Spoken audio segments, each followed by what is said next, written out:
Hello students, in this part 2 lecture on levy and collection of CGST हम ਆਪਾਂ ਕਰਾਂਗੇ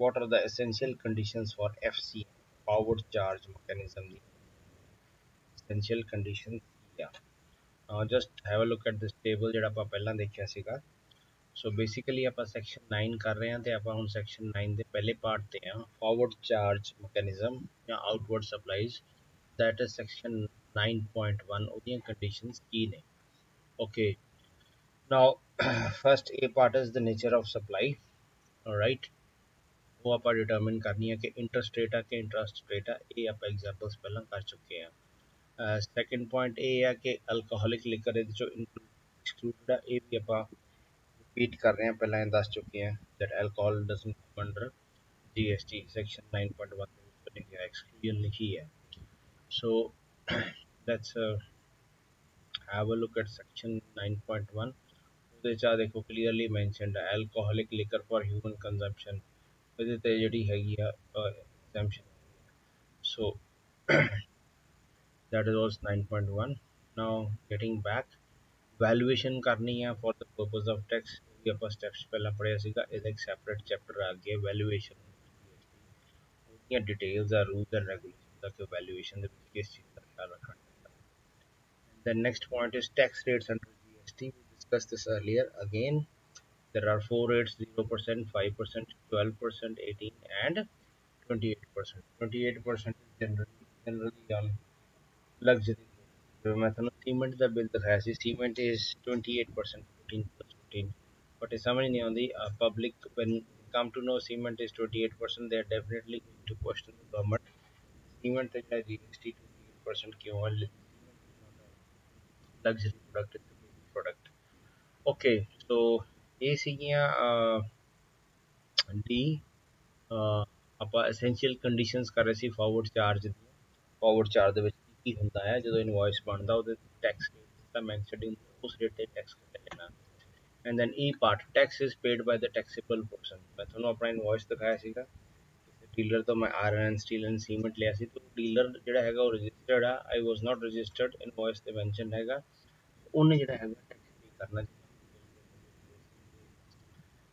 CGST ਤੇ SGST ਦੇ basis next F is collection of tax again repetition CGST ਜਿਹੜਾ central government ਨੂੰ ਜਾਂਦਾ SGST ਜਿਹੜਾ ਰਿਸਪੈਕਟਿਵ ਸਟੇਟ ਗਵਰਨਮੈਂਟ ਨੂੰ ਜਾਂਦਾ ਆ okay now we come to the second part that is 9.2 again refer to this table over here ਆਪਾਂ section 9 ਦਾ ਹੁਣ part 9.2 ਕਰ ਰਹੇ ਹਾਂ which mentions कि petroleum products ਦਾ ਕੀ ਕਰਨਾ ਤੇ alcoholic liquor ਦਾ ਕੀ ਕਰਨਾ ਹੈ how to tax them so tax on petroleum products but I told you earlier also petroleum products ਜਿਹੜੇ ਹੈਗੇ ਆ ਪੁਰਾਣੇ ਸਿਸਟਮ ਨਾਲ ਹੀ ਟੈਕਸ ਹੁੰਦੇ ਆ alcohol ਵੀ ਪੁਰਾਣੇ ਸਿਸਟਮ ਨਾਲ ਟੈਕਸ ਹੁੰਦੀ ਆ ਪੁਰਾਣੇ ਸਿਸਟਮ 'ਚ alcohol ਤੇ excise duty ਸੀਗੀ ਉਹ ਹੁੰਦੀ ਹੈਗੀ ਆ however CST ਜਿਹੜਾ ਹੈਗਾ central sales tax alcohol ਤੇ ਲੱਗੇਗਾ ਜੇ ਐਲਕੋਹਲ ਨੂੰ ਤੁਸੀਂ ਇੱਕ ਸਟੇਟ ਤੋਂ ਦੂਸਰੇ ਸਟੇਟ 'ਚ ਮੂਵ ਕਰਨਾ ਤਾਂ ਉਹਦੇ ਤੇ CST ਜ਼ਰੂਰ ਐਪਲੀਕੇਸ਼ਨ ਹੋਏਗਾ so see the highlight CST on interstate sales of alcohol would also continue so in the left box also have written फिर एक alcohol ਤੇ VAT भी लगेगा state government लाएगी VAT is value added tax right और ਉਸ ਤੇ ਪੁਰਾਣੇ ਸਿਸਟਮ ਦੇ ਮੁਤਾਬਿਕ ਐਕਸਾਈਜ਼ ਡਿਊਟੀ ਲੱਗੇਗੀ ਐਕਸਾਈਜ਼ ਡਿਊਟੀ ਉਦੋਂ ਲੱਗਦੀ ਹੈ ਜਦੋਂ ਕੋਈ ਚੀਜ਼ ਜਿਹੜੀ ਆ ਉਹ ਮੈਨੂਫੈਕਚਰ ਹੁੰਦੀ ਆ ਠੀਕ ਹੈ ਨਾ ਜਦੋਂ ਐਲਕੋਹਲ ਆ ਜਿਹੜੀ ਪਲਾਂਟ ਦੇ ਵਿੱਚ ਮੈਨੂਫੈਕਚਰ ਹੁੰਦੀ ਪ੍ਰੋਡਕਸ਼ਨ ਹੁੰਦੀ ਉਹ ਐਕਸਾਈਜ਼ ਡਿਊਟੀ ਲੱਗਦੀ ਹੈ okay so similarly petroleum products ਤੇ ਵੀ ਜਿਹੜਾ ਟੈਕਸ ਹੈਗਾ ਹੈ ਉਹ ਸਟੇਟ ਗਵਰਨਮੈਂਟ ਹੀ ਲਗਾਉਂਦੀ ਹੈ ਸੈਂਟਰਲ ਗਵਰਨਮੈਂਟ ਨਹੀਂ ਲਗਾਉਂਦੀ ਜਿਹੜੀ ਐਕਸਾਈਜ਼ ਡਿਊਟੀ ਲੱਗਦੀ ਹੈ ਪੈਟਰੋਲੀਅਮ ਪ੍ਰੋਡਕਟਸ ਤੇ ਉਹ ਸੈਂਟਰਲ ਗਵਰਨਮੈਂਟ ਨੂੰ ਜਾਂਦੀ ਆ ਸੋ ਇਹ ਸਾਰੇ ਪੈਟਰੋਲੀਅਮ ਪ੍ਰੋਡਕਟਸ ਆਪਾਂ ਨੂੰ ਪਤਾ crude oil high speed diesel normally ਜਿਹੜਾ ਆਪਾਂ ਡੀਜ਼ਲ ਯੂਜ਼ ਕਰਦੇ ਆ ਉਹਨੂੰ ਕਹਿੰਦੇ ਆ ਉਹਦਾ the proper technical name that is high speed diesel and motor spirit petrol ਦਾ ਦੂਸਰਾ ਨਾਮ motor spirit ਹੈ natural gas and aviation turbine fuel aviation turbine fuel is nothing but the petrol that is put in aircraft engine ਉਹ ਜਿਹੜੇ normal petrol ਨਾਲੋਂ ਥੋੜਾ refined ਜ਼ਿਆਦਾ ਹੁੰਦਾ ਤੇ ਉਹਦੀ price ਜ਼ਿਆਦਾ ਹੁੰਦੀ ਹੈ so that is known as aviation fuel okay so excise duty ਲੱਗੂਗੀ ਤੇ sale tax ਲੱਗੂਗਾ ਸੋ ਪੁਰਾਣੇ ਸਿਸਟਮ ਦੇ ਮੁਤਾਬਿਕ ਇਹ ਸਾਰੀਆਂ ਚੀਜ਼ਾਂ ਹੋਣਗੀਆਂ ਔਰ ਇਹਦੇ ਪਿੱਛੇ ਲੌਜਿਕ ਕੀ ਸੀਗੀ ਜਦੋਂ ਸਾਰੇ ਸਟੇਟਸ ਦੇ ਚੀਫ ਮਿਨਿਸਟਰਸ ਮਿਲੇ ਸੀ GST ਕਾਉਂਸਲ ਨੂੰ उन्होंने ही कहा सीगा भी ये सारिया चीज़ां GST ना पाओ, स्टेट के हथ दे विच 100% कोई ना कोई चीज़ां होनी चाहिए टैक्स लाने ताकि स्टेट की उत्तो revenue. So that was the position of alcohol and petroleum products.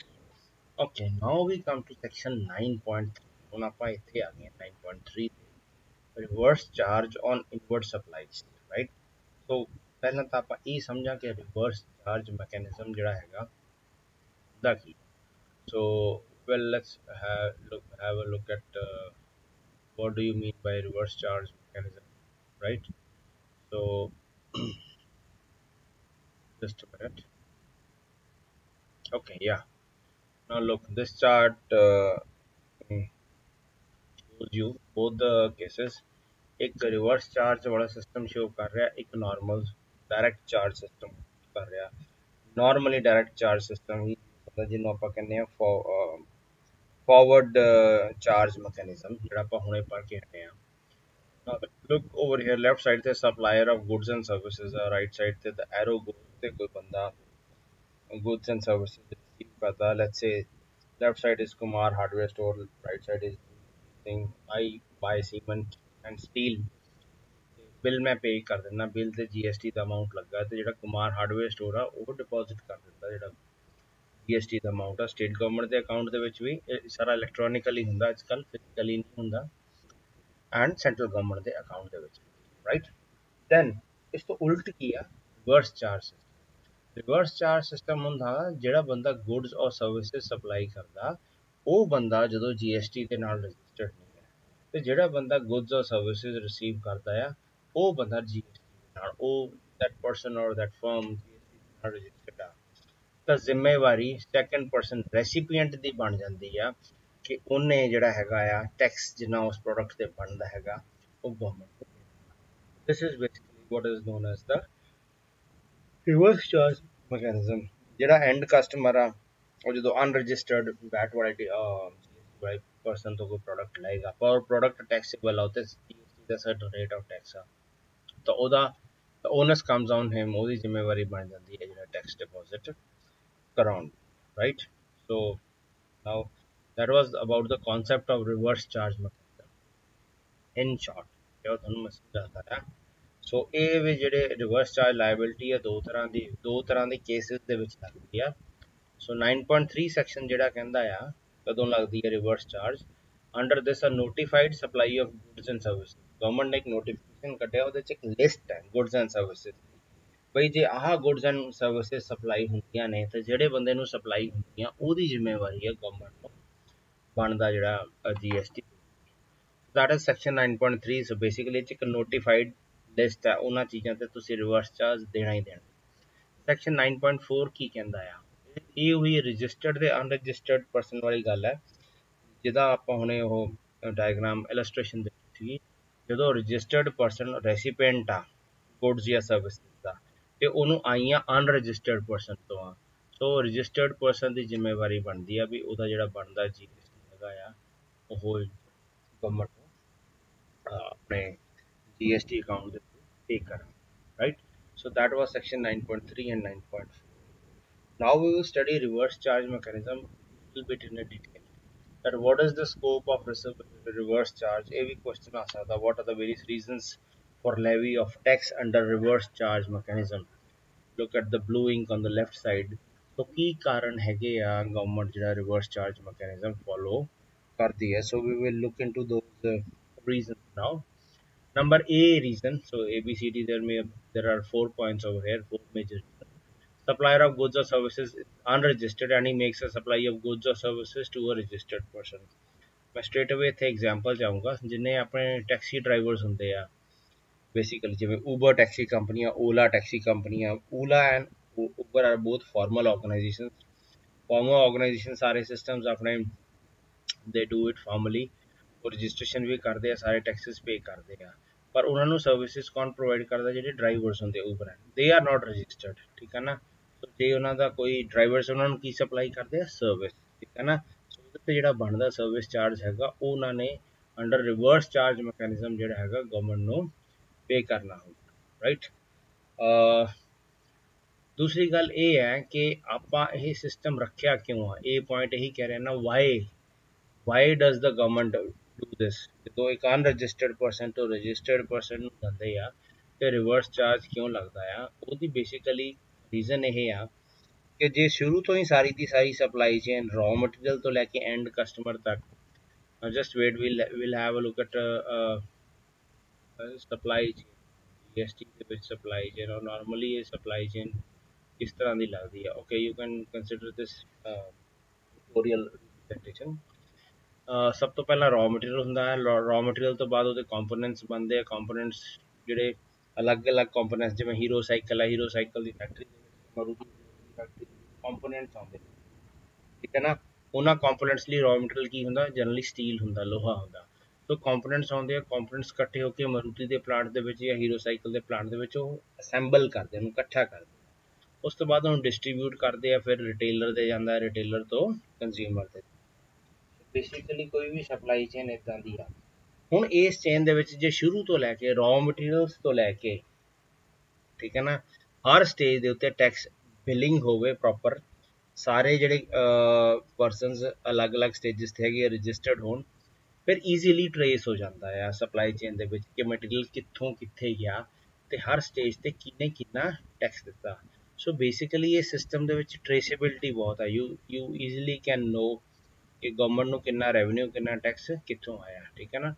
ਸੋ ਜਦੋਂ ਕੋਈ ਅਨਰਜਿਸਟਰਡ ਪਰਸਨ ਆ ਜਾਂਦਾ ਸਪਲਾਈ ਚੇਨ ਦੇ ਵਿੱਚ, ਇਹ ਸਾਰੀ ਸਪਲਾਈ ਚੇਨ ਦੇ ਵਿੱਚ, ਉਹ ਕੋਈ ਇਨਵਾਇਸ ਨਹੀਂ ਪ੍ਰੋਵਾਈਡ ਕਰਦਾ, ਉਹ ਵੈਸੇ ਹੀ ਮਟੀਰੀਅਲ ਪ੍ਰੋਵਾਈਡ ਕਰਦਾ।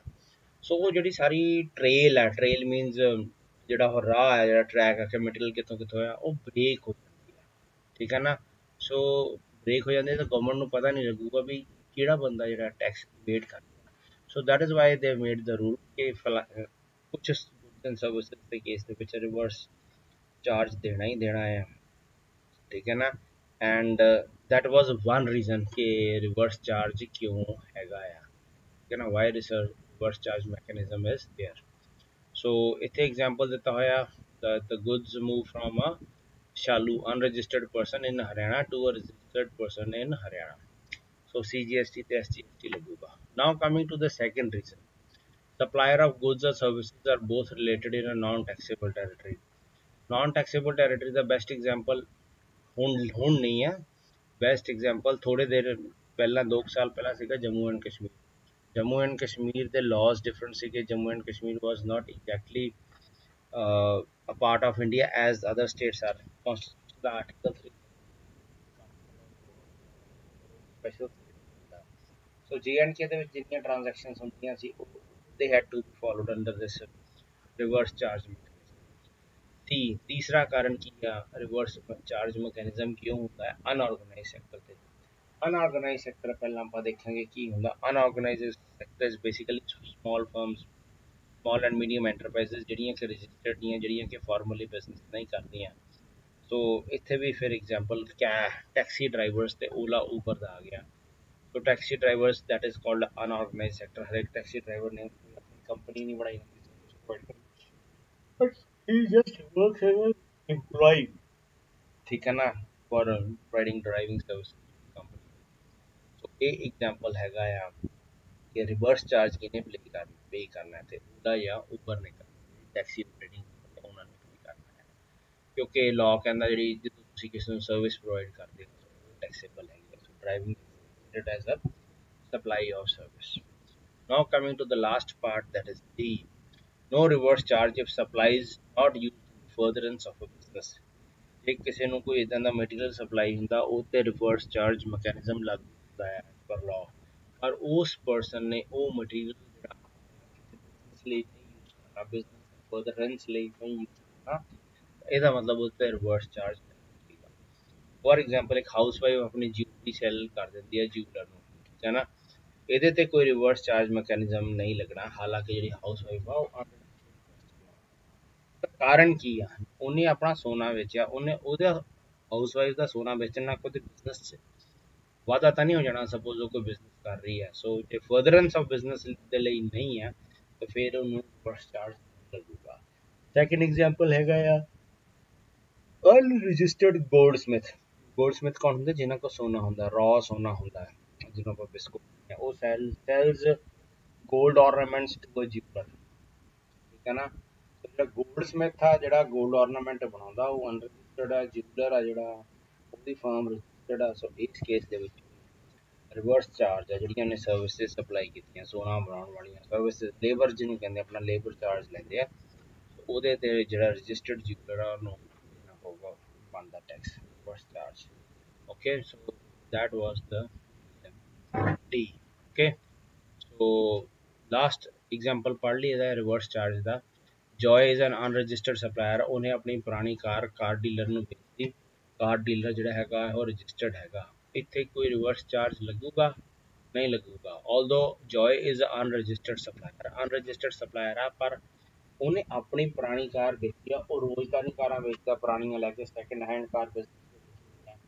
ਸੋ ਉਹਨੇ ਬੇਸਿਕਲੀ ਆਪਣੀ ਫਰਦਰੈਂਸ ਆਫ ਬਿਜ਼ਨਸ ਆਪਣੀ ਪਰਸਨਲ ਕਾਰ ਹੀ ਉਹਨੂੰ ਦੇ ਕੇ ਕੋਈ ਟੈਕਸ ਐਪਲੀਕੇਬਲ ਰਿਵਰਸ ਚਾਰਜ ਨਹੀਂ ਹੈ, right. So we are finished with the get reverse charge apply है। Now coming to the next thing, what are the basic requirements for supply under RC?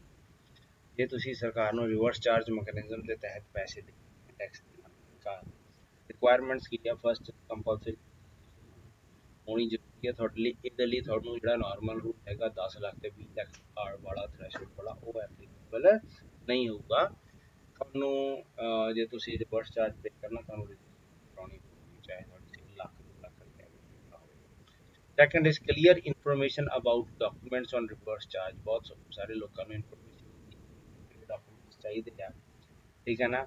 ਸੋ ਇੱਥੇ ਜਿਹੜੀ detail ਆ mention ਕੀਤੀ ਹੋਈ ਆ, as per rule CGST act 2017 red will rule 46 of CGST, ਦੋਨੋਂ rule ਪੜੋ, ਉਹਦੇ ਨਾਲ ਲਿਖਿਆ ਹੋਇਆ every tax invoice has to mention whether the tax in respect of the supply in the invoice is payable on reverse charge।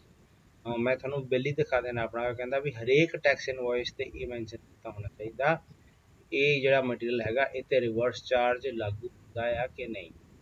ਦੇਖੋ ਉੱਪਰ top ਤੇ invoice number ਲਿਖਿਆ ਹੋਇਆ, ਉਸ ਤੋਂ ਨੀਚੇ ਲਿਖਿਆ ਹੋਇਆ ਰਿਵਰਸ ਚਾਰਜ, ਤੇ ਬੋਲਡ ਦੇ ਵਿੱਚ ਕੀਤਾ ਹੋਇਆ ਇਸ ਇਨਵੋਇਸ ਤੇ ਜਿਹੜਾ ਕੋਈ reverse charge नहीं लग रहा। So how we related this with the theory? Okay, now coming back to the page where we were। Okay, so ਆਪਾਂ ਇਹ ਕਰ ਰਹੇ ਸੀਗੇ ਜੇ every tax invoice, ਹਰ ਇੱਕ tax invoice has to mention whether the tax is in respect of supply in the invoice or is payable on reverse charge। clearly ਲਿਖਿਆ ਸੀ reverse charge applicable no। now ਇਹ ਸੀਗਾ second requirement RCM ਦੇ ਅੰਦਰ, ਠੀਕ ਹੈ ਨਾ, ਤੁਹਾਨੂੰ ਇਹ ਫੋਲੋ ਕਰਨੀ। third requirement ਇਹ ਆ maintenance of accounts by a registered person। every person who is registered GST is required to keep and maintain all records of supplies। ਸਾਰਾ ਜਨਰਲ ਲੋਕਾਂ ਨੇ ਅਕਾਊਂਟੈਂਟ ਰੱਖੇ ਹੁੰਦੇ, ਕਿਹੜਾ ਮਟੀਰੀਅਲ ਅੰਦਰ ਆਇਆ, ਕਿਹੜਾ ਮਟੀਰੀਅਲ ਗਿਆ, ਇਨਪੁਟ ਕਿਹੜੀ ਆਊਟਪੁੱਟ ਕਿਹੜੀ ਹੈ, ਤੇ ਸਾਰੀ ਚੀਜ਼ ਦੀ ਬਿਲਿੰਗ ਕਰੀ ਜਾਣੀ। nowadays they do it on computer software है yes comparatively पुराने जमाने ਦੇ ਹਿਸਾਬ ਦੇ। fourth point is payment of reverse charge levy। ਇਹ ਕੀ ਹੈ ਰਿਵਰਸ ਚਾਰਜ ਦੀ levy ਕੀ ਹੋਊਗੀ? any amount payable under reverse charge, ਜਿਹੜਾ ਪੈਸਾ ਤੁਸੀਂ ਰਿਵਰਸ ਚਾਰਜ ਵਾਲੇ ਖਾਤੇ 'ਚ ਗਵਰਨਮੈਂਟ ਨੂੰ ਦੇਣਾ ਆ, ਉਹ ਤੁਸੀਂ ਕਿੱਥੇ ਡੈਬਿਟ ਕਰੋਗੇ? ਆਪਣੇ ਇਲੈਕਟ੍ਰੋਨਿਕ ਕੈਸ਼ ਲੈਜਰ ਲੌਗਇਨ ਕਰ ਲੋਗੇ, ਰਜਿਸਟਰ ਕਰ ਲੋਗੇ, ਤੁਹਾਨੂੰ ਇਹ ਸਾਰਾ ਕੁਝ ਆਨਲਾਈਨ ਐਕਸੈਸ ਹੋ ਜਾਣਾ। In other words, reverse charge liability cannot be charged by using input tax credit। ਤੁਹਾਡੇ 3-4 ਖਾਤੇ ਹੋਣਗੇ GST ਦੇ ਅਕਾਊਂਟ ਦੇ ਵਿੱਚ, ਕਿਹੜੇ ਖਾਤੇ 'ਚੋਂ ਜਿਹੜਾ ਪੈਸਾ ਹੈਗਾ ਤੁਸੀਂ ਰਿਵਰਸ ਚਾਰਜ ਲਈ ਯੂਜ਼ ਕਰਦੇ ਹੋ ਉਹ ਲਿਖਿਆ ਹੋਇਆ ਹੈ, ਠੀਕ ਹੈ ਨਾ। ਔਰ ਇਹਨਾਂ ਦੋਨਾਂ ਚੀਜ਼ਾਂ ਦੇ ਵਿੱਚ ਫਰਕ ਸਮਝਣ ਦੀ ਬਹੁਤ ਲੋੜ ਆ ਕਿ ਇਲੈਕਟ੍ਰੋਨਿਕ ਕੈਸ਼ ਲੈਜਰ ਕੀ ਹੁੰਦਾ ਤੇ ਇਨਪੁਟ ਟੈਕਸ ਕ੍ਰੈਡਿਟ ਕਿਹੜੀ ਹੁੰਦਾ। Now coming to the next point, detailed information. ਆਪਾਂ ਕੀ ਕਰ ਰਹੇ ਹਾਂ, let's recap. Requirements for supplier under RCM, ਜੇ ਤੁਸੀਂ ਸਪਲਾਇਰ ਪੜ੍ਹਨਾ ਹੈ RCM ਦੇ ਤਹਿਤ detailed information, invoice level information ਤੁਹਾਨੂੰ ਮਿਲ ਜਾਂਦੀ ਹੈ ਸਾਰੀਆਂ ਸਪਲਾਈਜ਼ ਦੀ, ਅਟਰੈਕਟਿੰਗ ਰਿਵਰਸ ਚਾਰਜ ਵੀ ਸਾਰੀਆਂ ਸਪਲਾਈਜ਼ ਉਹਤੇ ਇਨਵੋਇਸ ਤੇ ਲਿਖਿਆ ਹੁੰਦਾ ਕਿਹੜੀ ਕਿਹੜੀ ਤੇ ਰਿਵਰਸ ਚਾਰਜ ਲੱਗਣਾ ਚਾਹੀਦਾ ਤੇ ਨਹੀਂ, ਉੱਥੇ ਰੇਟ ਵੀ ਲਿਖਿਆ ਹੁੰਦਾ ਐਂਡ ਆਰ ਫਰਨ ਉਹਦੀ ਡਿਟੇਲ ਜਿਹੜੀ ਹੈ ਫਰਨਿਸ਼ਡ ਸੈਪਰੇਟਲੀ ਹੈਗੀ ਹੈ, ਟੇਬਲ ਫਰਨਿਸ਼ ਕਰਨੀ ਪੈਂਦੀ ਹੈ ਆਨਲਾਈਨ ਪੋਰਟਲ ਤੇ, ਟੇਬਲ ਦਾ ਨੰਬਰ ਹੈਗਾ 4B, ਉਹ GSTR1 ਮੋਡਿਊਲ क्या ਹੁੰਦਾ ਹੈ। ਸਿਕਸਥ ਪੁਆਇੰਟ ਇਸ ਕਿ ਆਪਾਂ ਕਿਸੇ ਵੀ ਚੀਜ਼ ਦੀ ਐਡਵਾਂਸ ਪੇਮੈਂਟ ਕਰਦੇ ਹਾਂ ਕਿਸੇ ਵੀ ਸਪਲਾਈ ਦੀ, ਪਰ ਉਹ ਸਪਲਾਈ ਅਜੇ ਆਪਾਂ ਨੂੰ ਨਹੀਂ ਮਿਲੀ, 1 2 3 4 5 6 4-5 ਮਹੀਨਿਆਂ ਤੱਕ ਮਿਲ ਸਕਦੀ ਹੈ, ਉਹਦੇ ਤੇ ਵੀ ਜਿਹੜਾ ਹੈਗਾ ਆ ਇਹ ਰਿਵਰਸ ਚਾਰਜ ਕਹਿੰਦੇ ਉਹ ਐਪਲੀਕੇਬਲ ਜਿਹੜਾ ਐਡਵਾਂਸ ਪੇਮੈਂਟ, ਠੀਕ ਹੈ ਨਾ। ਹੁਣ ਆਪਾਂ ਕੁਝ ਐਗਜ਼ਾਮਪਲਸ ਦੇਖੀਏ ਕਿਹੜੀਆਂ ਗੁੱਡਸ ਹੈਗੀਆਂ ਜਿਹੜੀਆਂ ਰਿਵਰਸ ਚਾਰਜ ਮੈਕੈਨਿਜ਼ਮ ਦੇ ਅੰਡਰ ਆਉਂਦੀਆਂ, ਮਤਲਬ ਉਹਨਾਂ ਤੇ ਰਿਵਰਸ ਚਾਰਜ ਲੱਗਦਾ ਹੈ ਤੇ ਸਰਕਾਰ ਨੂੰ ਕੁਝ ਪੈਸੇ ਵੀ ਬਣਦੇ ਆ। ਦੇਖੋ ਤੇ ਡਿਸਕ੍ਰਿਪਸ਼ਨ ਕਿਹੜੀ ਹੈ ਸਪਲਾਈ ਗੁੱਡ ਦੀ, ਕੈਸ਼ਿਊ ਨਟਸ ਆਪਾਂ ਕਾਜੂ ਨੂੰ ਕਹਿੰਦੇ ਆ, ਨਟਸ ਨਾਟ ਸ਼ੈਲਡ ਔਰ ਪੀਸ, ਕਾਜੂ ਜਿਹੜੇ ਹੋਏ ਆ ਸਪਲਾਈ ਕੌਣ ਕਰਦਾ ਇਹਨੂੰ, ਐਗਰੀਕਲਚਰ ਜਾਂ ਆਪਾਂ ਫਾਰਮਰ ਕਹਿ ਸਕਦੇ ਹਾਂ। ਰੈਸੀਪੀਐਂਟ ਕੌਣ ਆ ਗੁੱਡਸ ਦਾ, ਠੀਕ ਹੈ ਨਾ, ਕੋਈ ਵੀ ਅਨਰਜਿਸਟਰਡ ਬੰਦਾ ਰੈਸੀਪੀਐਂਟ ਹੋ ਸਕਦਾ ਹੈ, ਠੀਕ ਹੈ ਨਾ। ਸਿਮਿਲਰਲੀ ਆ ਸਾਰੀਆਂ ਚੀਜ਼ਾਂ ਤੇ ਟੈਕਸ ਹੈਗਾ ਆ ਅੰਡਰ ਰਿਵਰਸ ਚਾਰਜ ਮੈਕੈਨਿਜ਼ਮ। ਬੀੜੀ ਰੈਪਰ ਡੀ ਲੀਵਸ ਤੇ ਹੈਗਾ, ਟੋਬੈਕੋ ਲੀਵਸ ਤੇ ਆ, ਸਾਰੀਆਂ ਮਾੜੀਆਂ ਮਾੜੀਆਂ ਚੀਜ਼ਾਂ ਜਿਹੜੀਆਂ ਸਿਹਤ ਖਰਾਬ ਕਰਦੀਆਂ। ਸਿਲਕ yarn is okay ਤੋਂ ਕਪੜਾ ਬਣਦਾ, ਸਾੜੀ ਬਣਦੀ ਹੈ। raw cotton is also okay। Supply of lottery ਨੂੰ ਵੀ ਸਮਝਿਆ ਜਾਂਦਾ, ਇਹਦੇ ਵੀ ਰਿਵਰਸ ਚਾਰਜ ਮੈਕੈਨਿਜ਼ਮ ਲੱਗੂਗਾ, ਠੀਕ ਹੈ ਨਾ। ਇਹਦੇ ਚ ਸਪਲਾਇਰ ਕੋਣਾ ਲੋਟਰੀ ਦੇ ਕੇਸ ਦੇ ਵਿੱਚ ਸਰਕਾਰ ਹੀ ਦਿੰਦੀ ਹੈ ਲੋਟਰੀ, ਸਪੈਸੀਫਿਕਲੀ ਸਟੇਟ ਗਵਰਨਮੈਂਟ ਵੱਲੋਂ ਨਿਕਲਦੀ ਉਹਨਾਂ ਦੇ, ਤੇ ਜਿਹੜਾ ਰੈਸੀਪੀਐਂਟ ਜਿਹਨੇ ਬਹੁਤ ਸਾਰੀਆਂ ਟਿਕਟਾਂ ਪਈਆਂ ਹੁੰਦੀਆਂ ਬੱਸ ਸਟੈਂਡ ਤੇ ਬੈਠੇ ਹੁੰਦੇ ਆ, ਸੋ ਐਨੀ ਰਜਿਸਟਰਡ ਪਰਸਨ ਲੋਟਰੀ ਏਜੰਟ ਔਰ ਸੈਲਿੰਗ ਏਜੰਟ ਉਹਨਾਂ ਨੂੰ, ਠੀਕ ਹੈ। ਸੋ ਦ ਨੈਕਸਟ ਪੁਆਇੰਟ, ਆ ਜਿਹੜੀਆਂ ਗੁੱਡਸ ਹੈਗੀਆਂ ਯੂਜ਼ਡ ਵਹੀਕਲਸ ਐਟਸੈਟਰਾ, ਠੀਕ ਹੈ, ਇਹਨੂੰ ਸਪਲਾਈ ਕੌਣ ਕਰਦਾ, ਯੂਜ਼ਡ ਵਹੀਕਲਸ ਕਦੋਂ ਵੇਚੇ ਜਾਂਦੇ, ਜਦੋਂ ਬਹੁਤ ਪੁਰਾਣੇ ਇਹਨਾਂ ਲਾਈਫ ਖਤਮ ਹੋ ਜਾਏ।